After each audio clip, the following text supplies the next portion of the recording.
بسم اللہ الرحمن الرحیم۔ ہمارا سبق حضرت عثمان غنی رضی اللہ تعالیٰ عنہ۔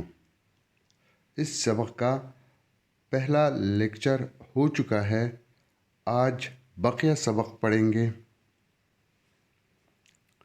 حضرت عثمان غنی رضی اللہ تعالیٰ عنہ رسول اللہ صلی اللہ علیہ وسلم سے بہت محبت کرتے تھے اور آپ صلی اللہ علیہ وآلہ وسلم بھی انہیں بہت عزیز رکھتے تھے۔ عزیز کے معنی ہے پیارا، یعنی نبی کریم صلی اللہ علیہ وآلہ وسلم اور حضرت عثمان غنی رضی اللہ تعالیٰ عنہ ایک دوسرے سے بہت زیادہ پیار کرتے تھے۔ صلح حدیبیہ کے موقع پر نبی کریم صلی اللہ علیہ وآلہ وسلم نے آپ کو اپنا سفیر بنا کر قریش سے بات چیت کرنے کے لیے بھیجا۔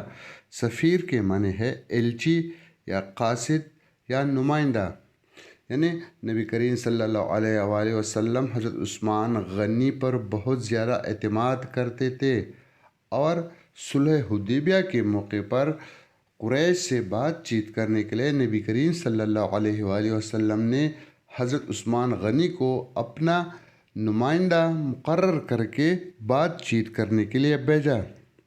بعد میں مشہور ہو گیا کہ حضرت عثمان غنی رضی اللہ تعالیٰ عنہ کو شہید کر دیا گیا ہے، یعنی مسلمانوں کو یہ جھوٹی خبر پہنچی کہ حضرت عثمان غنی جو مسلمانوں کا نمائندہ بن کر قریش سے بات چیت کے لیے گیا ہوا ہے، قریش نے ان کو شہید کر دیا ہے۔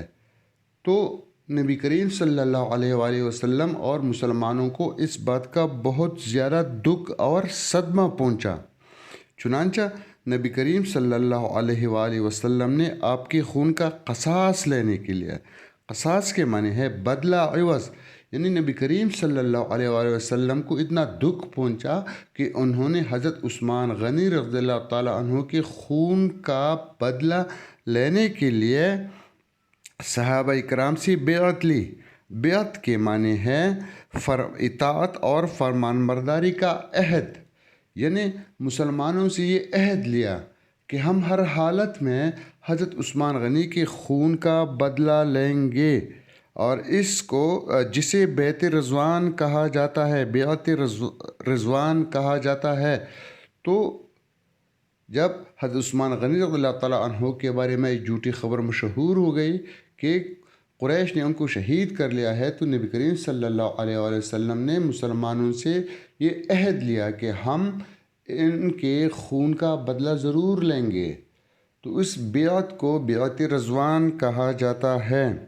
بعد میں آپ کی شہادت کی خبر درست ثابت نہ ہوئی، یعنی یہ خبر جھوٹی تھی۔ غزوہ بدر کے موقع پر آپ کی بیوی شدید بیمار تھی، شدید کے معنی ہے سخت، اس وجہ سے آپ رضی اللہ تعالیٰ عنہ حصہ نہ لے سکے۔ یعنی غزوہ بدر واحد غزوہ ہے جس میں حضرت عثمان غنی رضی اللہ تعالیٰ عنہ شرکت نہیں کر سکے۔ وجہ اس کی یہ تھی کہ ان کی بیوی شدید بیمار تھی۔ جب بدر کی فتح کی خوشخبری مدینے پہنچی تو حضرت رقیہ رضی اللہ تعالیٰ عنہ کی قبر پر مٹی ڈالی جا رہی تھی، یعنی جب فتح بدر کی خوشخبری مدینے پہنچی تو حضرت عثمان غنی رضی اللہ تعالیٰ عنہ کی بیوی جو نبی کریم صلی اللہ علیہ وآلہ وسلم کی بیٹی تھی حضرت رقیہ، تو ان کا انتقال ہو چکا تھا اور اس کی تدفین جاری تھی۔ حضرت رقیہ رضی اللہ تعالیٰ عنہ کے انتقال پر، انتقال کے معنی ہے موت، فوتگی پر حضرت عثمان غنی رضی اللہ تعالیٰ عنہ کو نبی کریم صلی اللہ علیہ وآلہ وسلم سے یہ رشتہ باقی نہ رہنے کا صدمہ تھا۔ یعنی حضرت عثمان غنی رضی اللہ تعالیٰ عنہ کو یہ شرف حاصل ہے کہ وہ نبی کریم صلی اللہ علیہ وآلہ وسلم کے داماد تھے، لیکن جب ان کی بیوی کا انتقال ہو گیا تو حضرت عثمان غنی رضی اللہ تعالیٰ عنہ کو نبی کریم صلی اللہ علیہ وسلم سے یہ رشتہ منقطع ہونے کا بہت زیادہ دکھ اور صدمہ تھا۔ چنانچہ حضور نبی کریم صلی اللہ علیہ وآلہ وسلم نے ان کی دلجوئی کے لیے، دلجوئی مین تسلی یا دلاسا، اپنی دوسری صاحبزادی بیٹی کو کہتے ہیں، حضرت کلثوم رضی اللہ تعالیٰ عنہا کو آپ رضی اللہ تعالیٰ عنہ کے نکاح میں دے دیا، اس لیے آپ کو ذی النورین کہا جاتا ہے، یعنی دو نوروں والا۔